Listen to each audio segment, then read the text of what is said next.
Hey guys, welcome back to some more AFK Arena. Today we're back over on our YouTube account and we're going to be looking at the ice version of the Treasure Scramble. Now I know this did start yesterday. We're doing pretty good. We're at rank 73 right now, but I wanted to run through the guide that came up from the AFK guides over on Reddit. Definitely want to cover this. So if you got some substitutions in there, because this is a game mode that is forever changing. Not only with the PvP mode, you have to be super competitive with the teams that are in here, with the builds that you have of those heroes, and of course, how well and how high you're building out the beast, plus 40 signature items, and also that engraving, that plus or E80 engraving, which is kind of crazy. So let's hop over, we'll take a look, we'll break down this guide. All right, guys, so here it is, the Treasure Scramble Ice Debuff Guide, again, March 2024, the AFK guys. Big shout out to them. I will put a link down below so you can check this out. Let's scroll in a little bit and take a look at this guide. So Team 1, the Awakened version of Sophia. Now, of course, with this iteration of the Treasure Scramble and the debuff that we have, the teams are going to change substantially in here from what we normally see. Looking in here, we do have Vathiel in here with Naruko, both of them doing incredibly well, not only as a tanking aspect, but both of them also really solid buffers. We have the Awakened version of Sophia in here, Demia in here, of course, to keep everyone alive. Damage mitigation rate there for Merlin. And the pet 18 is going for our Panda. And then, of course, you can see Talisman right there. Then we have the Rock Lizard and we have the Owl. Now, for substitutions, this is what a lot of players really do look at. When you look at the subs, of course, Ulna and Naruko in there, very solid. We see Turnos in here. We have the Awakened version of Brutus, Rem, and Aethys in here as well. For Naruko, we actually have Athalia in here, Robin Hood and Rem. Again, if you don't have Sophia, the Awakened version of Athalia is in there. We also do see a couple other ones in here, including Valkyrie, which is pretty interesting. And then, of course, if you don't have Demia, looking at the Awakened version of Athalia going frontline, and then with Palmer going into position 4 as a substitute. This is the second team version. So this is the one where if you don't have some of these heroes built, you can see right here, they are running Ulna. Rem is the combination that they're running in here as a substitute, but running Ulna with Aethys in here. And then, of course, running the rest of them with the Awakened version of Sophia. We have Naruko, and then we do have Demia in here. So looking at team number 2, let me scroll it in a little bit more. Team number 2, this is a very, very similar team that we've seen before. This, of course, is the Awakened version of Chimera. Run with Lady Simona and run with, as you can see right here, sometimes it's run with Ivan, but in here they are running Silas in here. We have Valkyrie in this one, and then we also do have Edwin. And of course, substitution. I love the first one, which is, of course, Kanisa and Rook.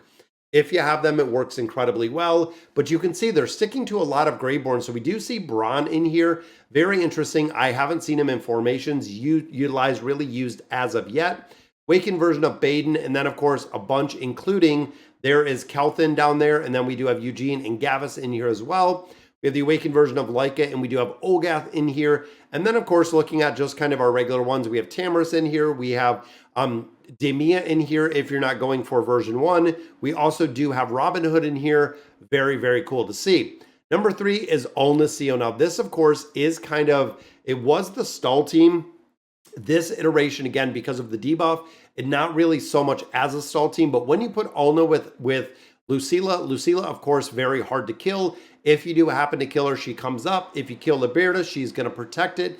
And then, of course, you have the original version of Taylene flying back and forth. Again, if she dies, she comes back up.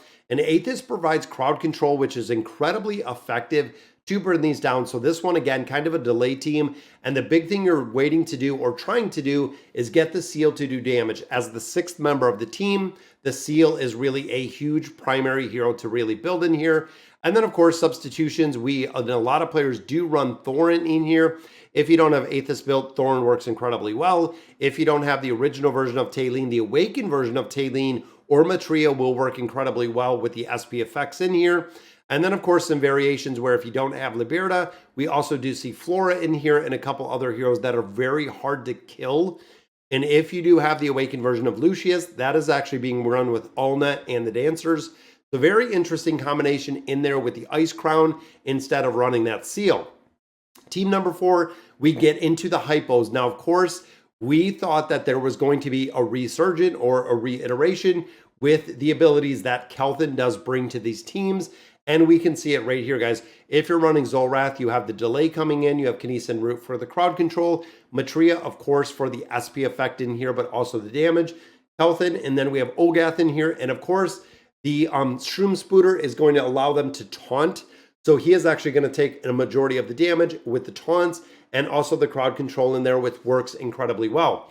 Now with the substitutions in here, be really careful because remember, with Matria's SP effect, running all of the hypo heroes together is going to be super beneficial, which is the reason, even looking here, we have Mortis in here, we have Frampton in here, we have Eugene in here. I would prefer, or really the preference in here, to go ahead and run those hypo heroes together. If you do not have right here Matria, the formation changes in its entirety. She is really the key to this formation and really making this formation work. Looking at team number 5, this is the Dims. Now, of course, we know Albedo doing incredibly well. We have Joan in here, we have Amelia, we have Rem, and then the awakened version of Athalia with the Owl. Again, works incredibly well. Substitutions in here. You can see Leica and Athalia seeing a little bit of a sub, but we have Merlin in here. We do have Robin Hood in here. Sophia's in here. Lavatoon. Mulan was actually an original one. So was Yennefer. We've seen an original version with that as well. And of course, Rem is the primary one. Rem and Athalia together do an incredible amount of damage. Not only the SP effect that you get out of Athalia, but also the damage that Rem puts up versus the crowd control targets is kind of crazy. Now, this is an old school Swolless formation, the awakened version of Baden with Tarnos. Now, of course, me personally, I do not have Tarnos. Running Vathiel in here, running Ulna in here, running Aethys in here, even Mishka. Mishka was kind of the old version of this before we actually seen what we're seeing today. SP effect is running on Baden, and then of course we have the awakened version of Leica in here with the delay of Solus and Neve coming in there with the Ice Crown. Works incredibly well. Now, of course, Tamaris in here, Aethys in here, and when you look at PvP-wise, Aethys is pretty broken. Naruko's pretty good as well. They are truly some heroes that make a really big standout. The awakened version of Belinda in this one still does stay very, very viable. We have Jerome, the original version of Aziz, the awakened version of Belinda, and then of course Gavis in here with Lavatoon. Now, some of the heroes that are really important in here is the ability for essentially to get her to ult. The Rock Lizard going to try to keep them alive. Now, Gavis, the big thing PvP-wise is the damage mitigation factor. Again, with this team, you have to keep them alive. Even if that original version of Aziz goes down, you will still get the energy battery. But Jerome, you want to make sure that you're getting the class up. So you're getting the S, and the triple S to really build out that awakened version of Belinda in here and keeping her alive. If she dies, it's pretty much game over at that point because, of course, she is the primary damage dealer. And there is a multitude of subs where, of course, Palmer is one that we've seen, but you can see a couple other ones. We have Sonya in here. We have Guineas in here and the awakened version of Lucius. Really good substitutions.